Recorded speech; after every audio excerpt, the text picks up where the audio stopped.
All right, welcome everyone to this Q&A. Again, want to welcome everyone to this Q&A. Got a lot of questions to go through here. We'll see how many we get through. There was a question here. Let's say somebody, a rabbi, disagrees, different of opinion. Let's say with someone like the Rambam, Maimonides. Does that become the new rabbinical law or not? Is it considered spoken law of the Torah? So let's understand. I mean, there's another, subset question, which we'll deal with is, can you challenge? Because they disagree with the Rambam. Can it be challenged? And if the Rambam says we're obligated, let's say as converts or JITs, to fulfill all the mitzvahs as a Jew, and we're told we're not obligated till the mikvah, right? We can eat McDonald's till the last day before conversion, right? Second part of the question. In other words, if you disagree with the Rambam, and the Rambam says, listen, you got to keep everything, and you can't go, to McDonald's the day of your conversion, do we have to listen to the Rambam? Or is that a prohibition? So let's understand, how all this works. You have the Mishnah. Yeah, the Mishnah and the Gemara make up what we understand. What we understand as a Talmud. Now, the Gemara in general is usually going to come out clear how we hold, practically speaking, right, according to Jewish law. Right? Sometimes there'll be a doubt. Sometimes they'll say we're not really sure. Whatever the case is. But that is the definitive source. The definitive source. So then you have the commentaries.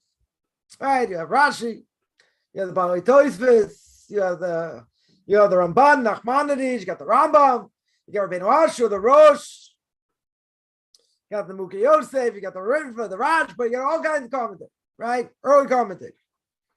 Got later commentaries, right? You got the Code of Jewish Law, you got the Beis Yosef, Rabbi Yosef Karo, writer of the Shulchan Aruch.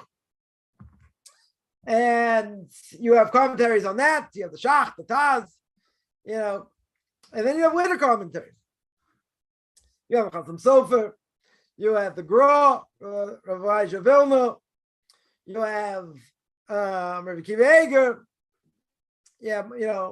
let's say modern day great rabbinic authorities, Moshe Feinstein, blessed memory, the Chazon Ish, right? So there's a lot going on. So first of all, I got to start with the source, right? You go to the source. You start with the source. So once we go through the source, okay, then we have to evaluate. See what the commentaries say. And this is a hierarchy. We go according to the majority, right, in general. Go according to the rabbis in general. Sometimes very few, but it can happen. It can happen where you have one rabbi against the majority, and you go according to that rabbi. Well, that's very rare.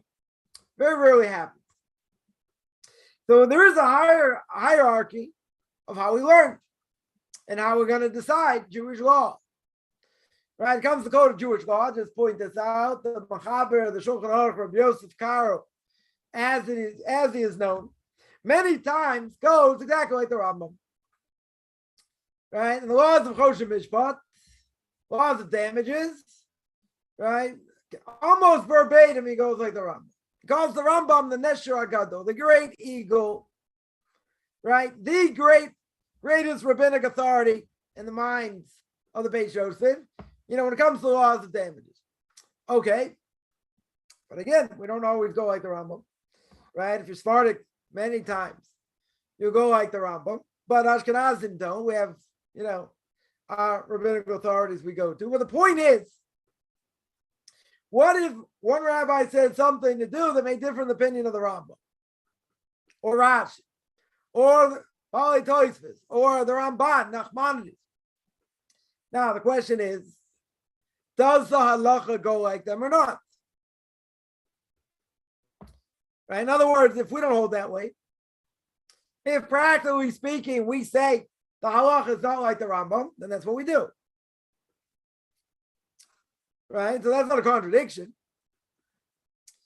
Right? In other words, even, not denigrating the Rambam or any great earlier, later commentary, but there are times the halacha is not like them. So again, there's a hierarchy. The Torah says you go after the Kohanim in every generation. You got to listen to what the Kohanim say, what the priests say in every generation. Who are the priests in every generation? The rabbis. Now, that being said, the Torah goes further. The Torah goes further and says, they say what's left is right, what's right is left. You say, oh, the rabbis this, the rabbis that. The Torah tells me you listen to the Kohanim, the high priests, or the priests, not have to be necessarily the high priest, right? No matter what they say. So who are the priests today? We don't have any high priests today. 100%, we don't have any. Right? It doesn't mean we don't have, people that are Kohanim. Okay, but you listen whatever they say. So today, that's the rabbis. Again, people don't believe in oral law, say, oh, the rabbi's this, the rabbi's that. I'm going to do what I want. I'm going to go according to Torah. Good luck. Torah's a law book. And 80% of it, no definitions. How are you going to get definitions? I'll figure it out. Okay. Person wants to figure it out on their own. Good luck. No question. So there can be disagreement with the Rambam. I'll give an example. The Rambam holds by conversion that if a person, let's say, goes in front of three kosher Jews, that they keep Shabbos, that they keep kashrus, they keep what they need to keep. Doesn't mean they're rabbis. Doesn't mean they're fitting to be on a rabbinical court. But the Rambam says if I take three kosher Jews in general, and somebody goes in front of them to convert, the conversion's valid. Now, is that done very often? No. Not done very often. And there's a question, even if it is done in such a way, do we hold that as valid? So now I had somebody, jump up and down and say, listen, I can't move to a Jewish community, right? One of the criteria to be a Jew. Can't move to a Jewish community. Let me go like the Rambam. Let me do what the Rambam says. Go in front of three kosher Jews. Now, the Rambam does say that. But many other rabbinical authorities disagree. Say you shouldn't do it. The question is, if it's done. If it was done in front of three kosher Jews, this conversion, is it valid? Depends. Is that a great answer? Depends. Depends on the case. But the Rambam says it. I agree. Well, we don't always hold like what the Rambam says. If the person was jumping up and down, right? I always say, a little bit of knowledge goes nowhere. The person's jumping up and down, yelling and screaming, the Rambam. I said, you can convert that way. Go find three kosher Jews and convert. Anywhere you go, I promise you, they're going to look into it with a very fine tooth comb, and they'll evaluate to see if it's valid or not. They'll see if it's valid or not. You want to take a chance? Are you willing to play Russian roulette? Some people will. Some people absolutely will. Because most people don't know what's at stake. And they don't understand. Someone contacts me recently, and interested in conversion here in Israel. And they want to, you want to live in Israel, you have to go through a chief rabbi. If you want to live here. If not, you have to play games. You go to other rabbinical courts, proper rabbinical course, but it's politics. So the chief rabbinate may not recognize it. Okay. That means it's not necessarily valid. But they're the ones calling the shots. So there are places here. Again, this gives me more impetus to set up my own program. Right? We'll see why. Let me actually, let's make it real graphic here. One sec. Let me see if I can find it here quickly.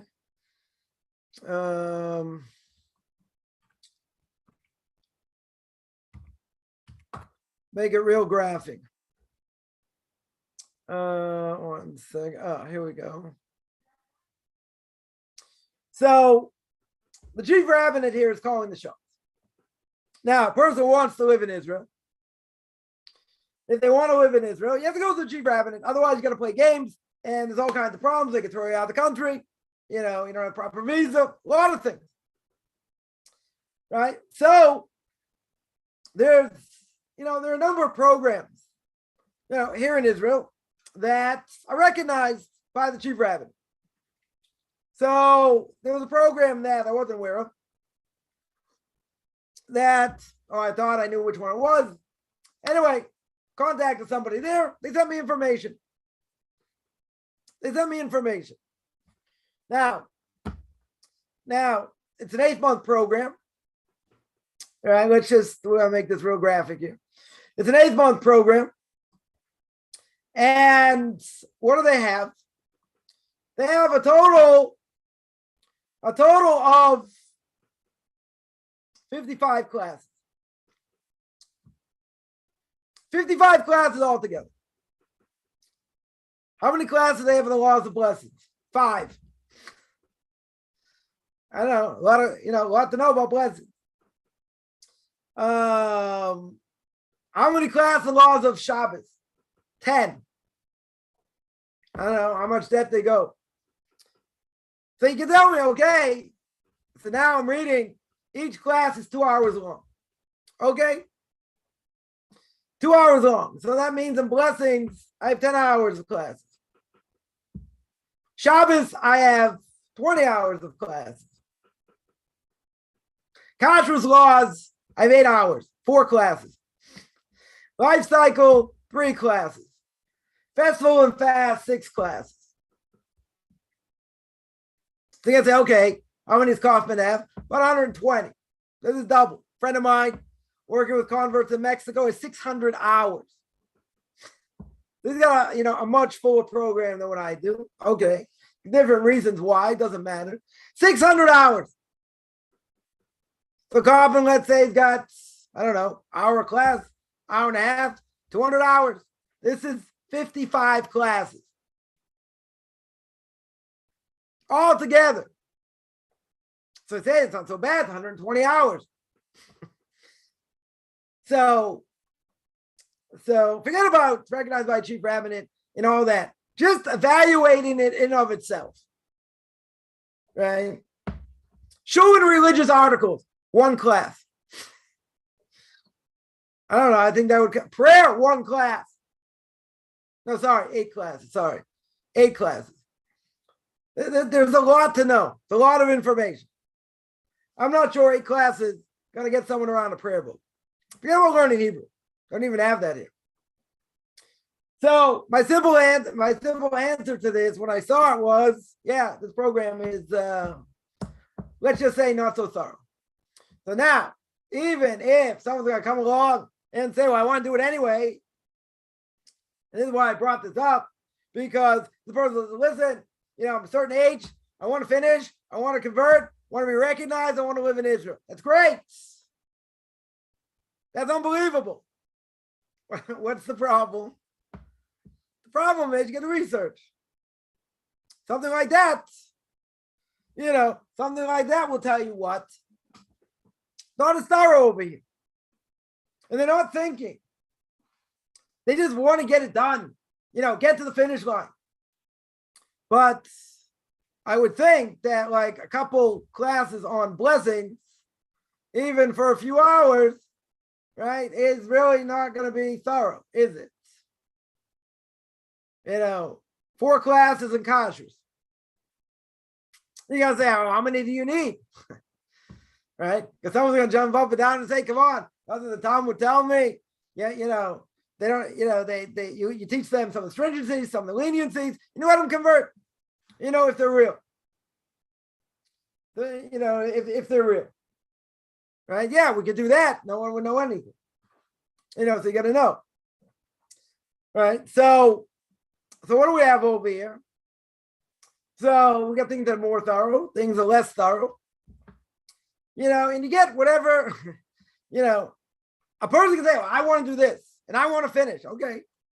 And it'll be recognized by the chief rabbinate. Good. I don't know what else it's going to be recognized by.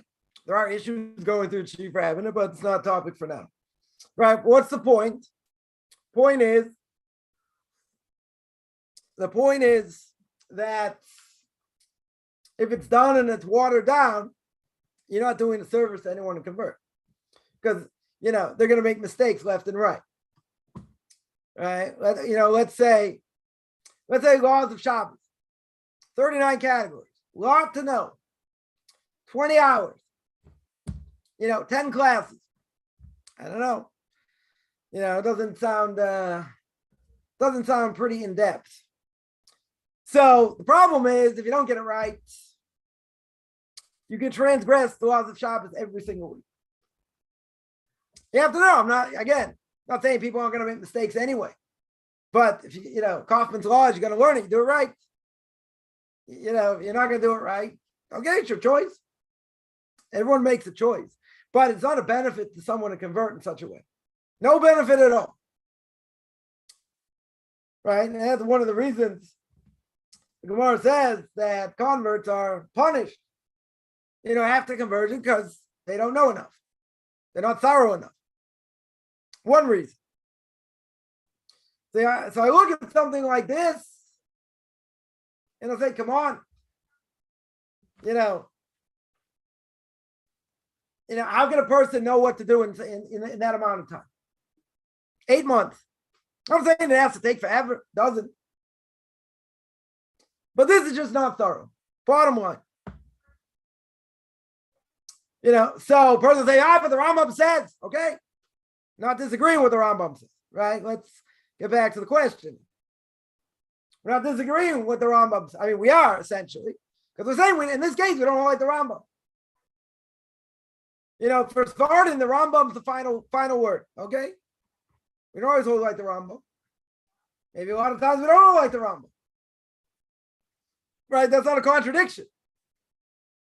Because now there's another question. Someone points out Orthodox Jews add and subtract from the Torah. Show me. You know what adding and subtracting from the Torah means? Adding and subtracting from the Torah means I add an extra tzitzis to my tzitzis. I add an extra compartment in my tefillin, phylacteries, whatever you want to call them. That's adding and subtracting. Now, if they tell me, if they are making an offense around the Torah, is that adding and subtracting? They don't want you to transgress something worse. A lot of the laws of Shabbos are exactly that, protecting us from coming to something of a Torah prohibition.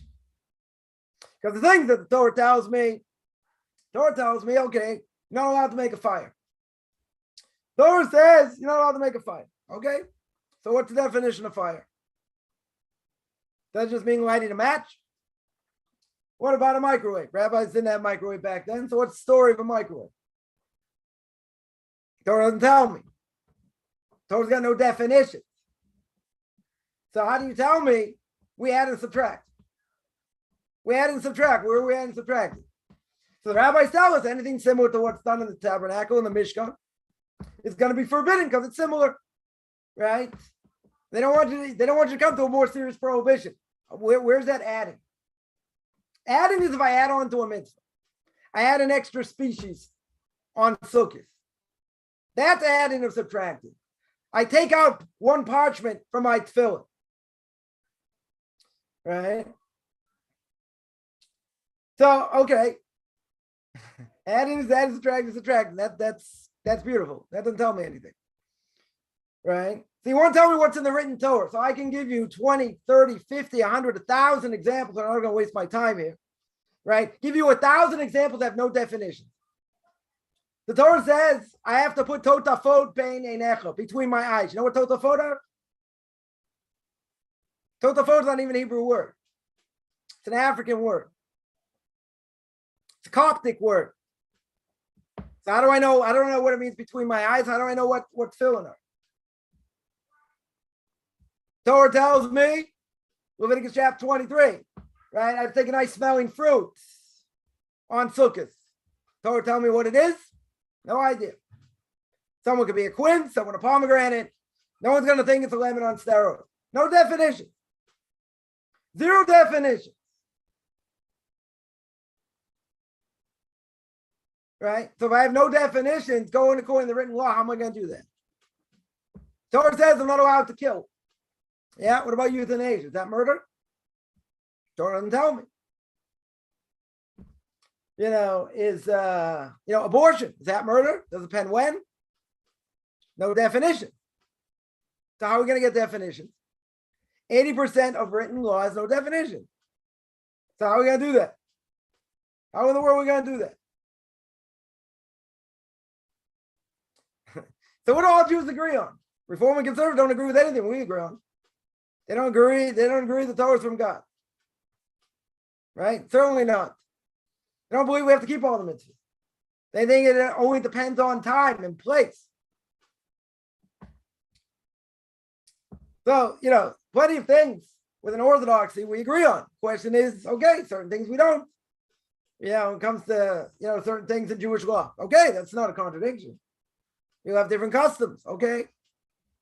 But we all agree, or we all should agree. Let's make clear. We should all agree 80% of the Torah has no definition. That we can agree. So someone says, anyone can make up interpretations. Okay, so tell me what totafot are. Tell me what a nice smelling fruit is. You can make up your own definition, but guess what? If I get it wrong, I have to bring it in front of God. What happens if I get it wrong? What happens if I'm not sure what it is? God say, well, God knows what's in your heart. Does God really care what's in my heart? No. God wants you to do. He wants you to act. He wants you to do things. So how am I going to know what to do? How am I going to know half these things? 3/4, 80% of what the Torah says. How am I going to know what to do? There's no definition. Someone there said you can pray 1,000,000 times a day. Okay. You can do that. Right? The Rambam makes clear it's an obligation to pray. Good. But see, there's a problem. The problem is, what do you do with this verse in Deuteronomy that says you have to listen to the Kohanim in every generation, no matter what they say? The Kohanim, who are they? They're the teachers of the Jewish people. They're the ones that serve in the temple.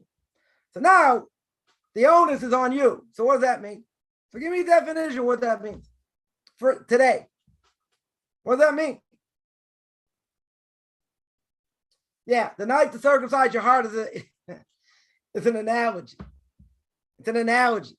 Doesn't mean you got to take a knife and cut your heart out. That's obviously murder, right? You kill yourself. That obviously doesn't make any sense. Yeah, so you're right. There are 1,000,000 different interpretations. How do I know what the right one is?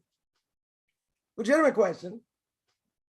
So we only have one source. Our source is what the Talmud tells us. What the commentaries tell us. That's our source. So you can say, well, interpretation. Okay. The Karaites want to take the Torah literally. Where are all the Karaites today? Where are the Karaites? Someone tell me there are 50,000 Karaites. Beautiful. 50,000 Karaites. When's the last time a Karaite ever did anything in the world? In their communities. What have they been doing? They haven't been perpetuating anything. They're dying off. They barely exist.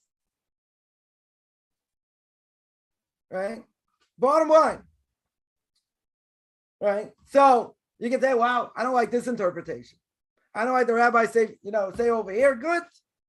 There can be 100 different interpretations. They don't tell you everything. Question is, did God speak on Mount Sinai or not?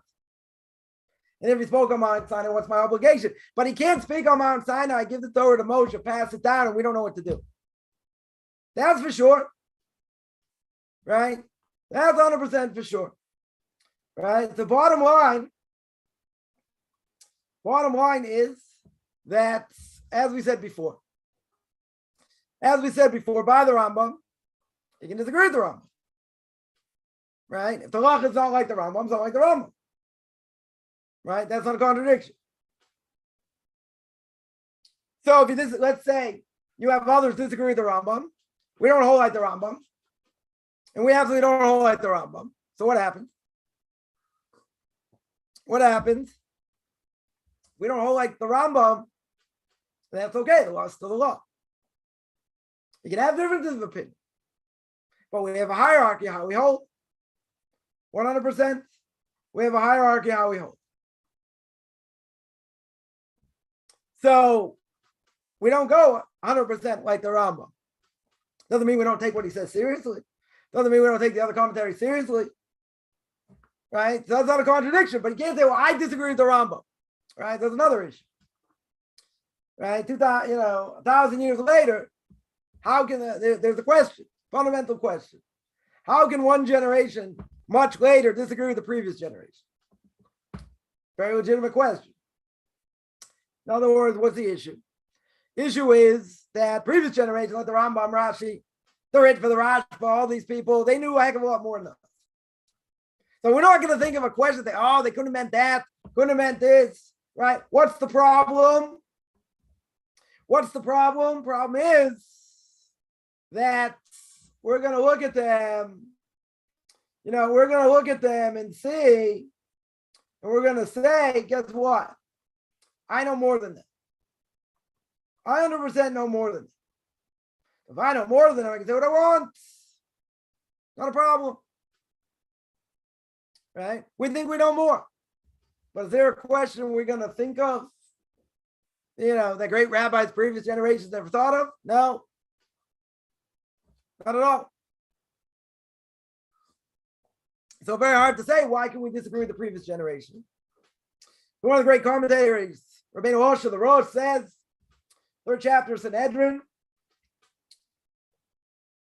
and he says, or first chapter of Sanhedrin, and he says that you want to disagree with the previous generation, you have to have someone in that generation who holds like you.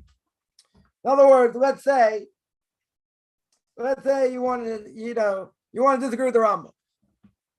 So you yourself, not on that level, no question, right? But I have Rashi, I have the Rambam, I have the Bali Tosfos that disagree with the Rambam, let's say. So that's okay. Why? Because I'm using the previous generation, right? In that same generation. So that I could do. That 100% I could do. But if not, it's not me versus them. That's a joke. It's not my Rebbe versus them. That's a joke.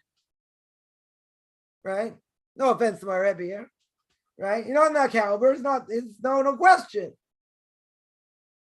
No question about it. So you can disagree. If the majority doesn't go like them, or you have somebody in that generation disagree, then you can do that. But that's the whole question. How are you allowed to do such a thing? How in the world are you allowed to do it? Shouldn't be allowed to disagree with the previous generation. I'll just mention the laws of damages. 725. It's actually where I'm holding when I give classes up north. So I've spent the last 2-3 weeks going through exactly this case.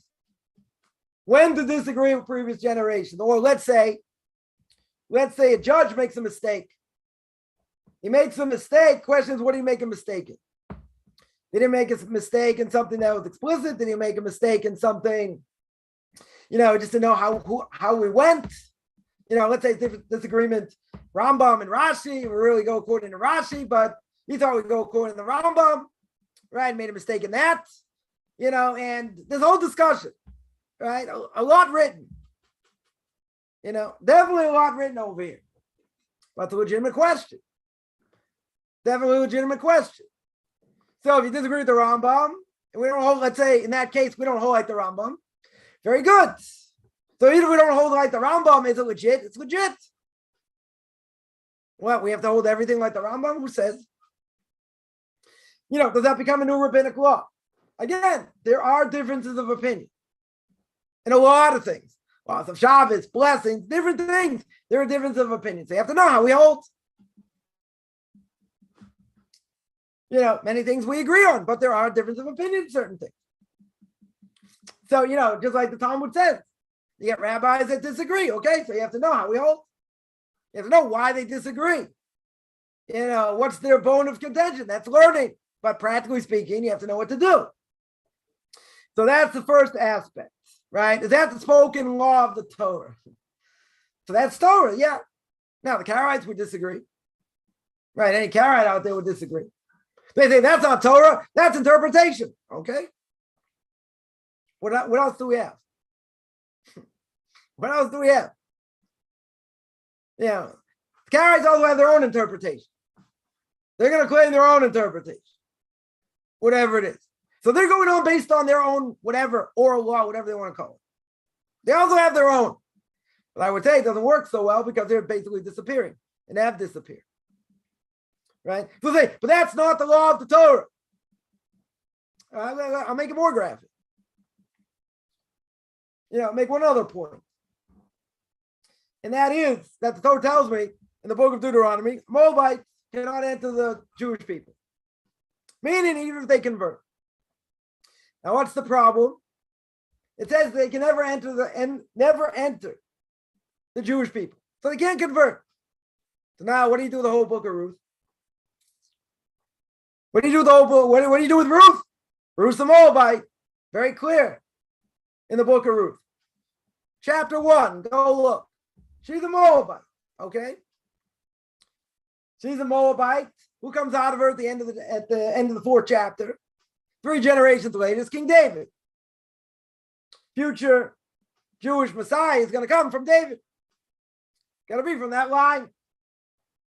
Even according to Christians, different gospels go different ways to King David. It's a little bit hard to understand because they have different lineage, right? So I don't know, made up numbers or names or whatever, but it's different lineage. But they also go to King David.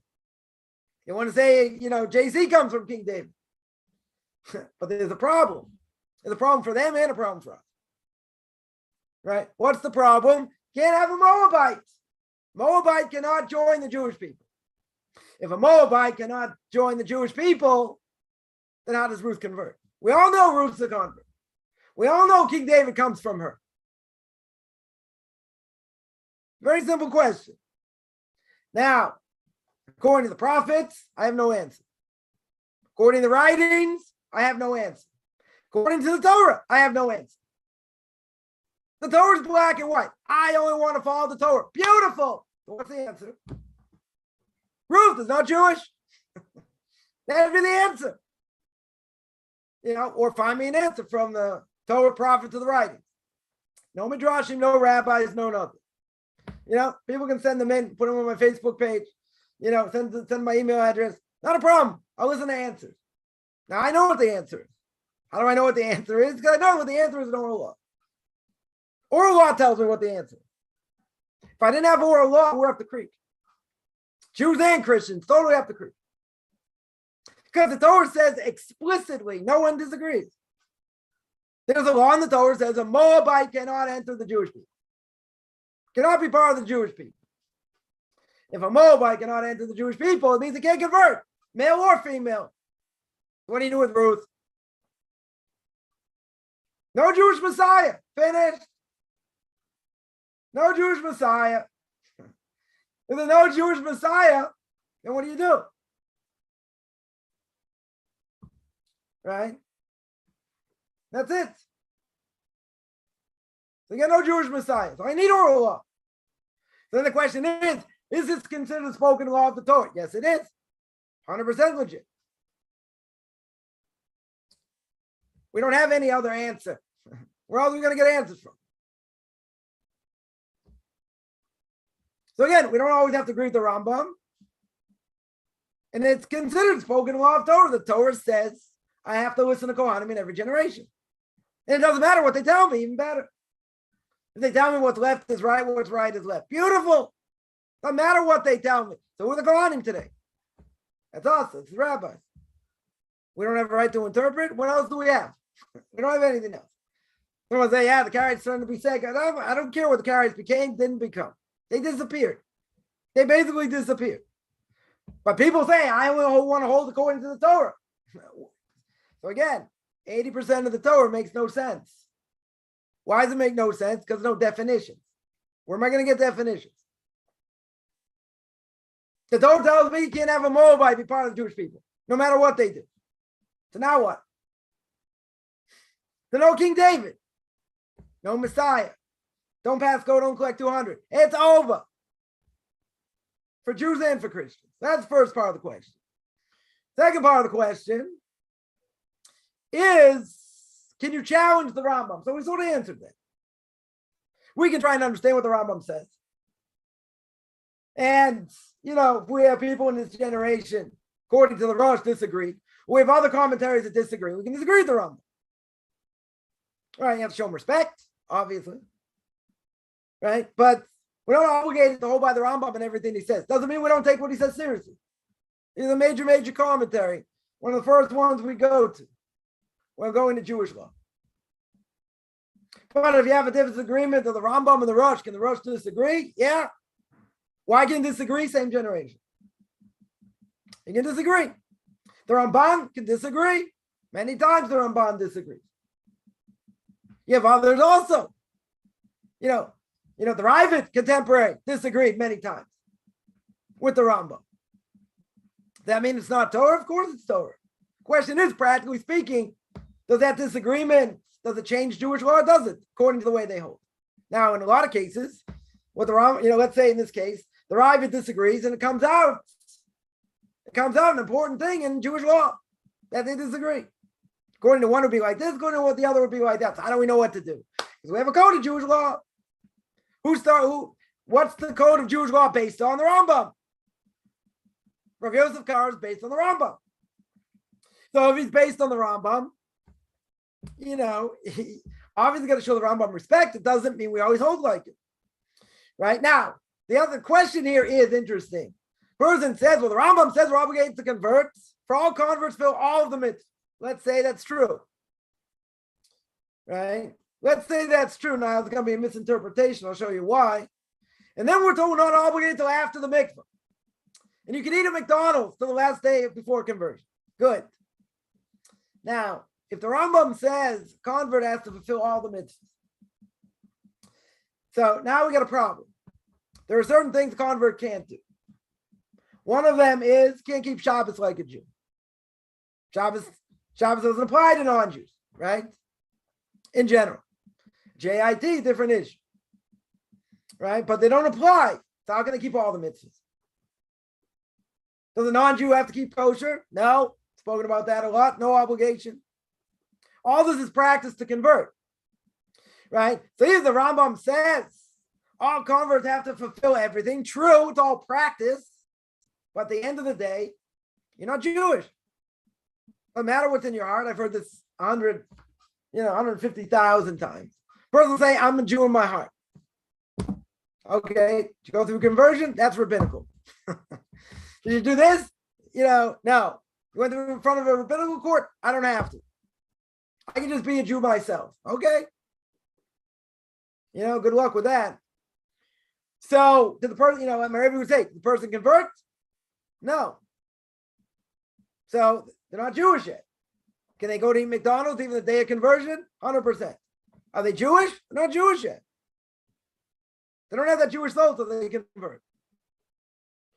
So how can the Rambam say converts fulfill all of the mitzvahs? They can't fulfill all the mitzvahs. There's no possible way. They have to practice. How are they going to know what to do? They're going to have to practice. 100% they're going to have to practice. So it's not a contradiction. Even according to the Rambam says they have to keep all the mitzvahs, you're right. They have to keep it after conversion. But how are they going to know what to do if they don't keep it before? So that means, according to the Rambam and everybody else, no one will disagree here. No one will disagree that a non-Jew who does not convert is not Jewish. Doesn't matter. It doesn't matter what they think in their heart. Now, it could very well be, let's say they don't have documentation. They don't have documentation to prove they're Jewish. I've had a number of students like this. And they probably were Jewish. They just can't prove it. So they'll have to go through conversion. Now I'm going to say, we don't say that by a Jew. We don't say, oh, how do we know you're really Jewish? That's pretty clear. If your mother's Jewish, we hold you're Jewish. If that's the case, I don't know if they have to prove I'm Jewish. If, let's say a person's grandmother on his mother's side or great-grandmother had a conversion, then they're going to look into it. They want to make sure there's nothing dodgy, right? There's nothing, nothing funny, nothing fishy going on. So if it was done properly, no issues. But when are we going to call out a Jew in general? If there's a question. If there's a question on the Judaism. If there's not a question on the Judaism, I'm not going to call them out. 100% we're not going to call them out. Because there's no issues. There's absolutely zero issue. When a person, let's say, I got married here in Israel, so I had to prove that I was Jewish. I got a letter from an Orthodox rabbi that knew 4 generations of my family. Now, he told me they may not recognize, they don't know who I am, whatever. So he said, I'll write the letter anyway. But he knows 4 generations of my family. So that's good proof, right? For marriage. But let's say a Jew didn't get married, or whatever the case is. Do they have to prove they're Jewish? Not necessarily. It depends for what, obviously. But if there's nothing that sounds fishy or dodgy, as I would say, there's no issue. In other words, I would have to think of a case where it would be an issue. If something doesn't make sense, something doesn't add up, then you look into it further. But all things being equal, I don't have to look into it that much. By a non-Jew, it's a totally different issue. Totally different issue. Right? Most likely, most non-Jews coming, they don't have any Jewish blood. So if they don't have any Jewish blood on either side, then 100% they have to convert. 100%. But as we said before, if it's going to be done, you don't want to have any problems. You do it right. I've seen people, try and skirt the issue, do this, do that, and they mess themselves up in the process. Like someone said, they didn't do it. Thank God, at least they listened to me. They didn't do it, and they said, I can go in front of 3 kosher Jews. Right. Person can do it. And then it's going to have to be judged on a regular, it's going to have to be judged whether it was good or not. You want to take a chance? I wouldn't want to take a chance on that. I don't think it's worth it. But the Rambam, this, that, I understand.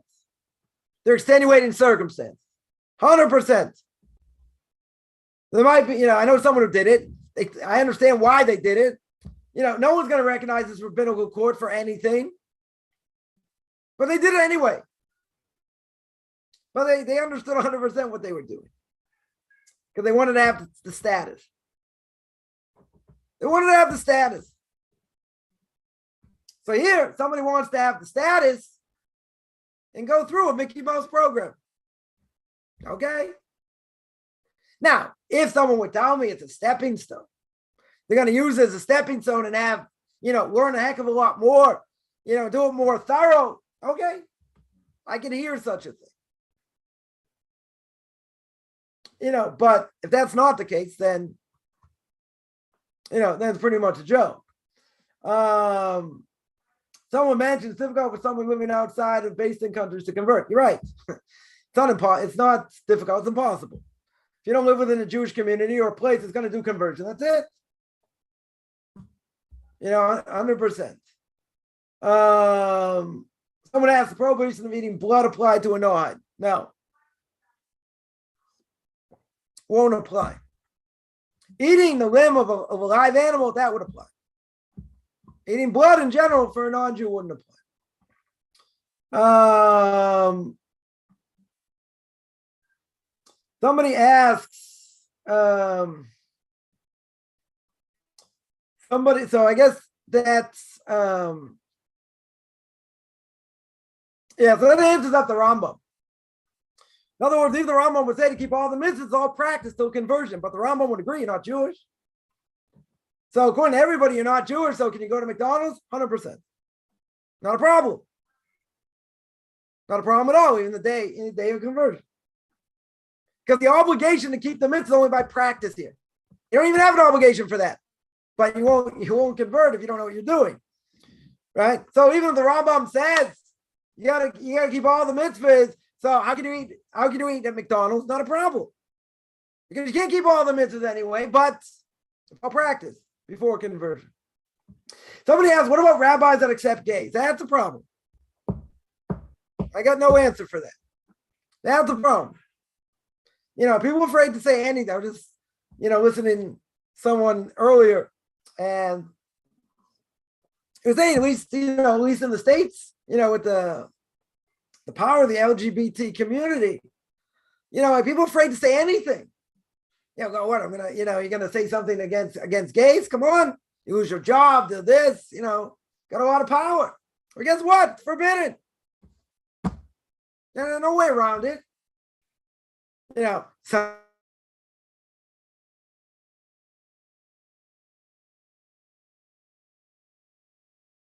shooting. That's the shooting in I think it was Miami. Whatever. It was like 6 months later. Ended up 6 months later. But someone had pointed out that no, that's only by sorcery. Homosexuality is only forbidden because of sorcery. Because of idolatry, and that's what they did. But the problem is, if you look at the book of Leviticus chapter 18, that we read, by the way, the afternoon service of Yom Kippur, speak about immorality. We read the Torah, speak about immorality. So there you go through 20 verses. 20 verses of who you're not allowed to be with. Then it tells me, okay, you can't do sorcery. Right? You can't do sorcery, and then it says homosexuality. So good. There's the question, what is that verse doing there speaking about sorcery? Legitimate question. Commentaries ask the question. But if I have 21 out of 22 verses that speak about immorality, how can you tell me take one verse totally out of context? Messianics are good at this, right? Christians are very good at this. Take one verse totally out of context. Or take statements in the Talmud totally out of context. Pick and choose. Let them pick and choose, right? Take it totally out of context. And they say, see, I got a verse about sorcery. Don't we have an idea that the verses are juxtaposed? So you learn one thing from a previous verse. Very true. That also is true. Verses are not just thrown out there for no reason. Right? Beginning parts of Vayakil, chapter 37, I think 38, book of Exodus, going through the loops and the beams and all that when it comes to building the Mishkan, building the tabernacle. And the Torah there says at the very beginning of the parsha, you got to keep Shabbos. Ma kesher, what's the connection? So the rabbis tell us, Rashi brings out, guess what? Anything done in the Mishkan, the tabernacle, will not supersede Shabbos. Can't do it on whatever was done in the tabernacle does not supersede Shabbos. Juxtaposition of the verses.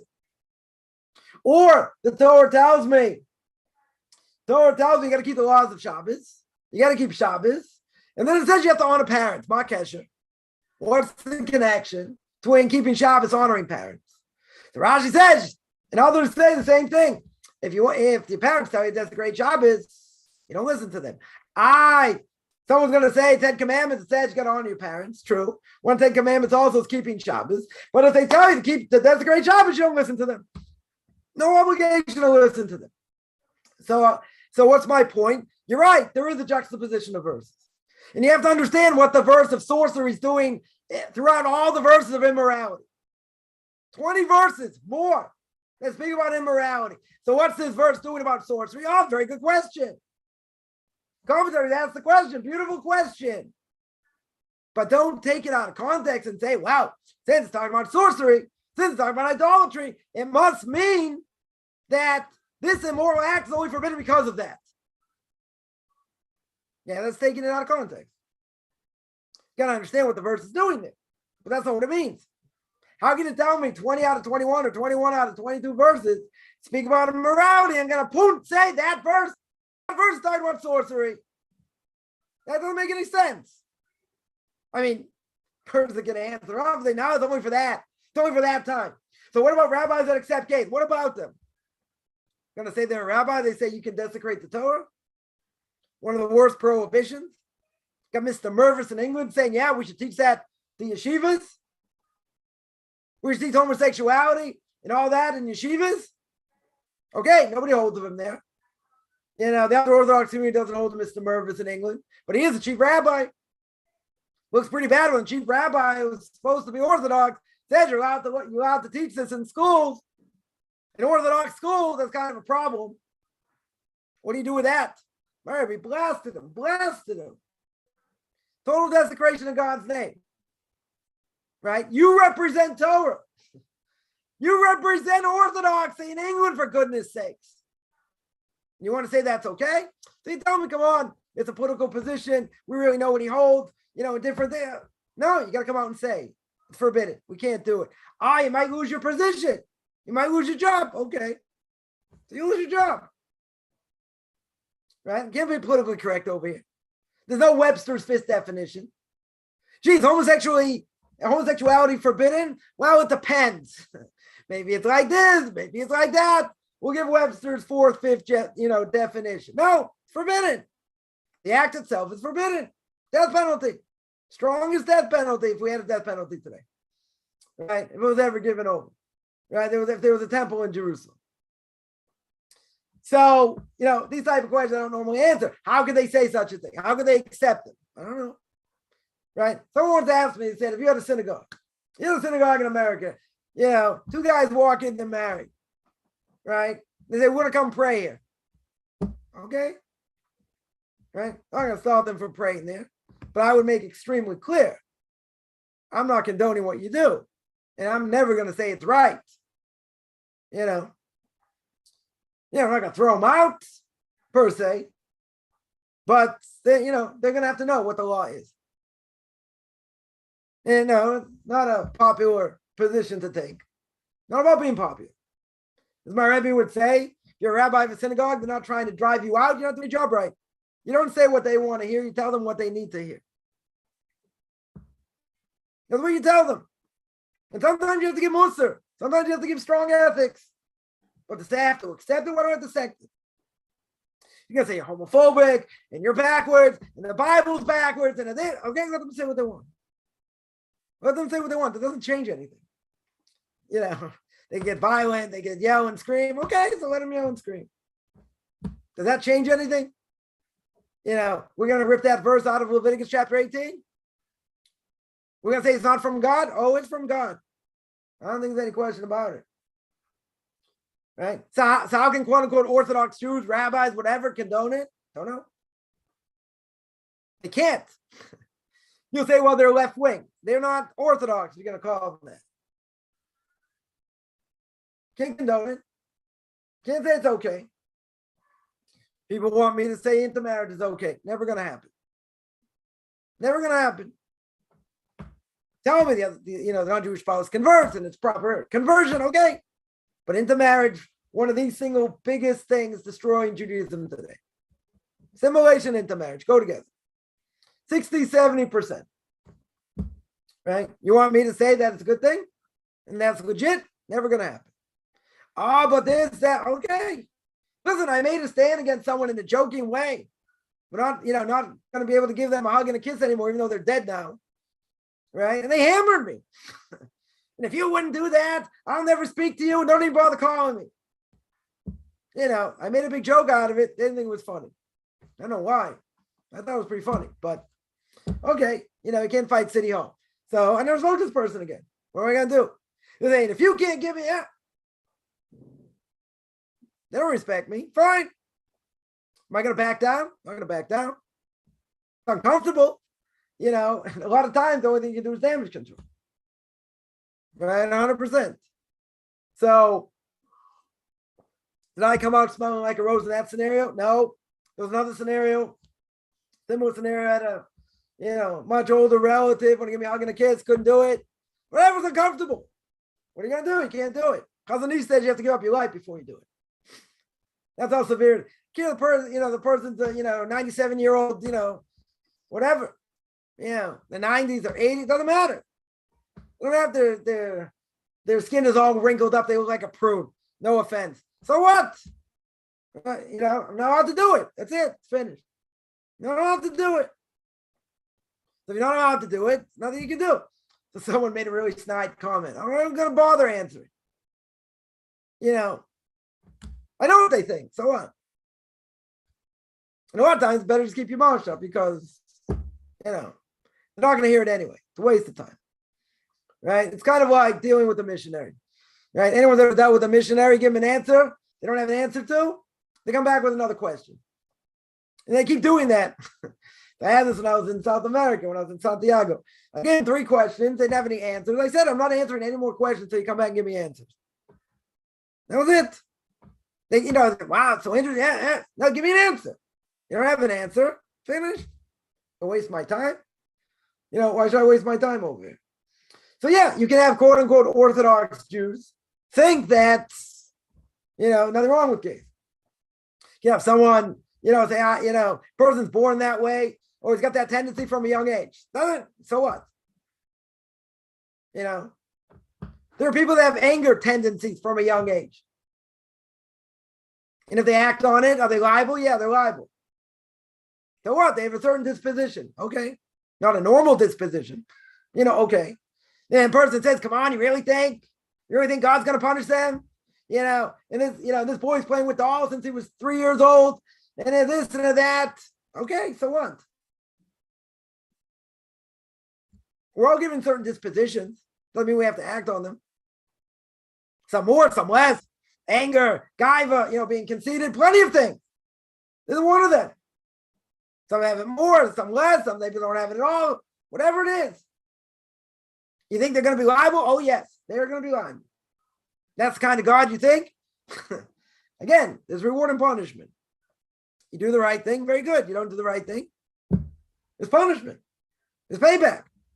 It's pretty clear. Right? This is a pretty severe thing.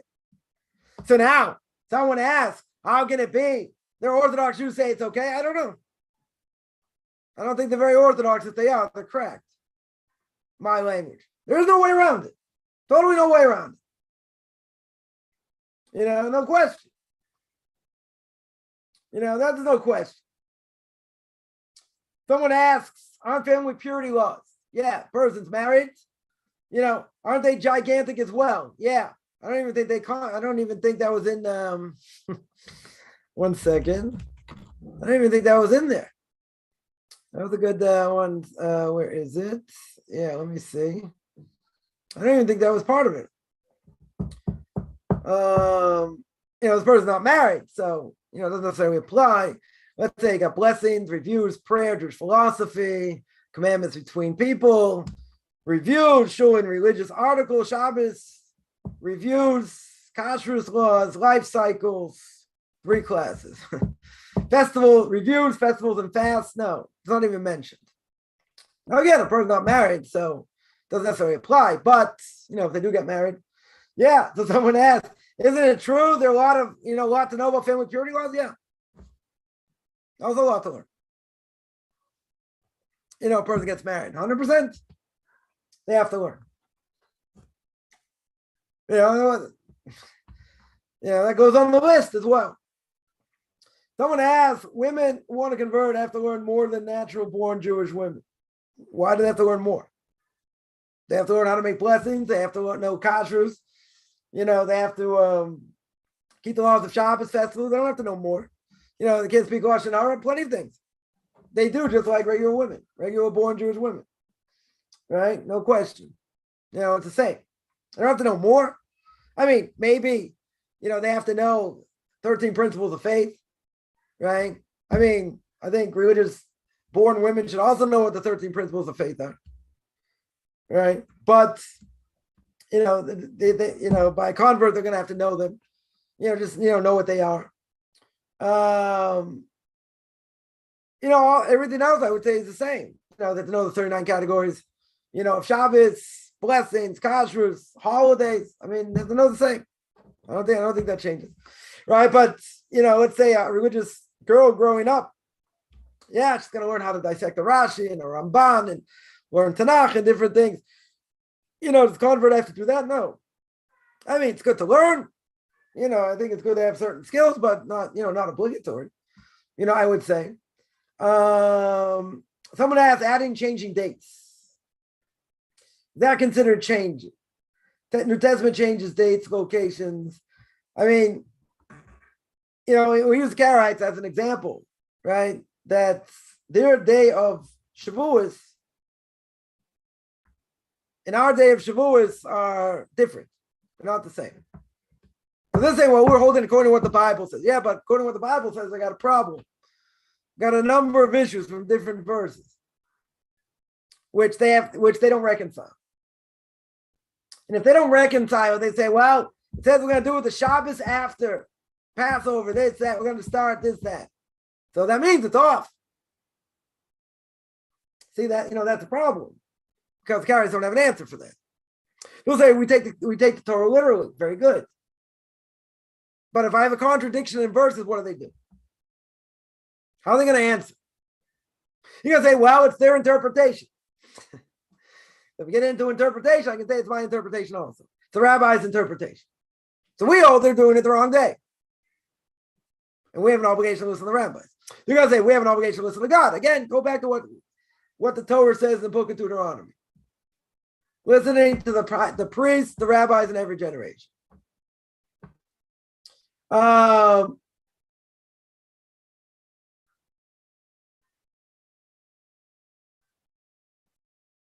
Let me see other questions here. Somebody asks, can a convert receive help to find a job? Yeah, they can contact the Jewish community for that. If they're difficulty finding a job, which allows to leave on Shabbos. Again, the Jewish community can help, but you have to get to a Jewish community. That's the name of the game. Right? If you don't get to a Jewish community, no one's really going to take you that seriously anyway. Now, again, doesn't mean a person's not serious, right? But, Jewish community not going to take you seriously if you can't get to a Jewish community. So they'll help, but, you have to get to a community, which not always the easiest thing to do. Can a Noahide memorize entire Tanakh? Yeah. Nothing wrong with that. Can a convert still hug their non-Jewish parents?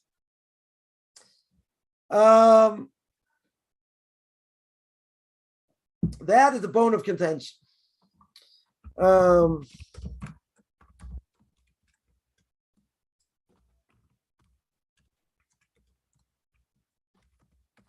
Right? There are rabbinical authorities.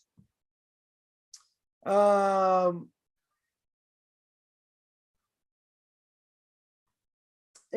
rabbinical authorities that would say, let's say you had somebody that's adopted, right? They adopted. So if they're adopted, right?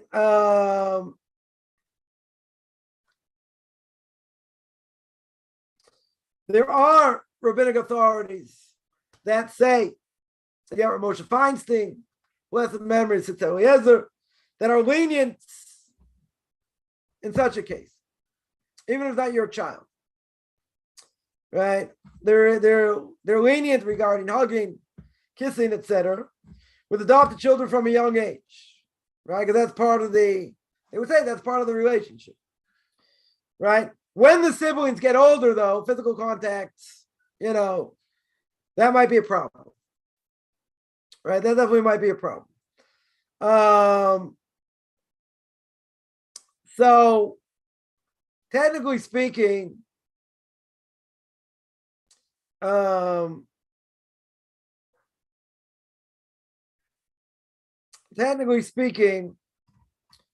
are that are going to say no. Why not? After a certain age, they get older. Why not? Because after conversion, they're not related anymore. They're definitely not related anymore, spiritually speaking. Now, even if they are related,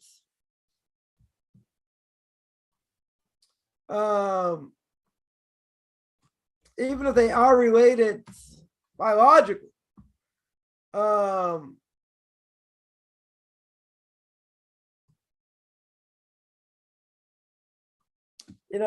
question would be, are they allowed to? So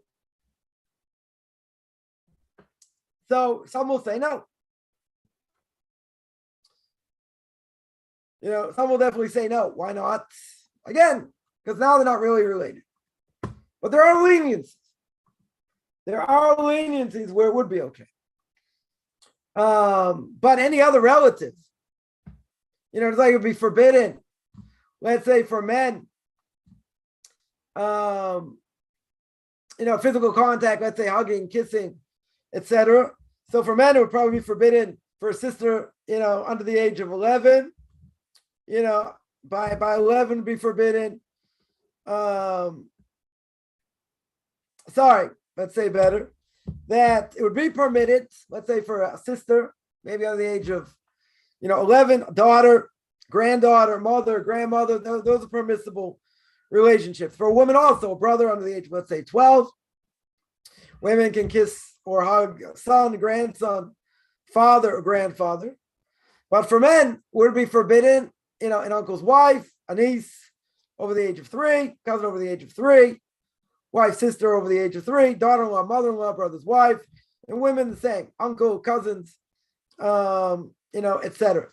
So that would be forbidden, right? Those are the cases would be forbidden, and those are the cases would be permitted. So again, there is a leniency, by someone who's not related, i.e. someone who's adopted, right? So if it's someone's blood relative just by conversion, so it could be, you can rely on that also. You can rely on that also. That should be okay. But others are going to say no. Say, it changes. Can a convert send money to their parents? Yeah. You want to help their parents, no problem. That would be fine. That's not a problem. Someone else applies to wills and such. Convert sibling couldn't inherit. Yeah, that's an issue. Inheritance. A non-Jew can inherit their parents. A convert, not that way.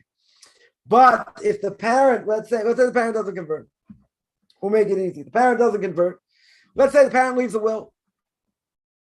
And the will says, they're going to get this or that or the other thing. So they're allowed. We're saying in general, they're not allowed to inherit, right? They wouldn't inherit their parents, let's say. But if they have a will, and they say, okay, this is going to be for you after I die, so you're allowed to get it. But in general, it will be forbidden. But if there's something already set up, then it'll be okay. That would be okay as well. Any other, let's see, blood we discussed. Cute. Pre-Hadar is known by all Israelis. Yeah, I don't think so. Now, actually, that might be true. Actually, I just, let me take that back. If you would ask them what the pre-Hadar according to the Torah, right? On Sukkot, what's the pre-Hadar? They know it's an Ezra. Okay. Because they're Israeli. So they know it's an Ezra. Big deal. Why do they know it's an Ezra? Right? Why don't they think it's a quince or a pomegranate or anything else? Okay, so you say they know it. How they know it? From tradition. Where they get it from?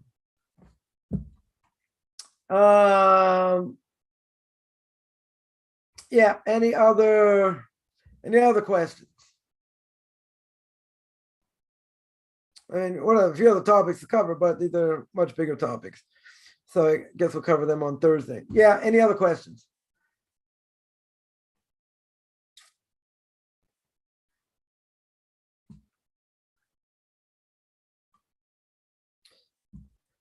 All right, no question. I'm going to stop here. I do this every Tuesday and Thursday, 10 o'clock Eastern time, 5 o'clock Israel time.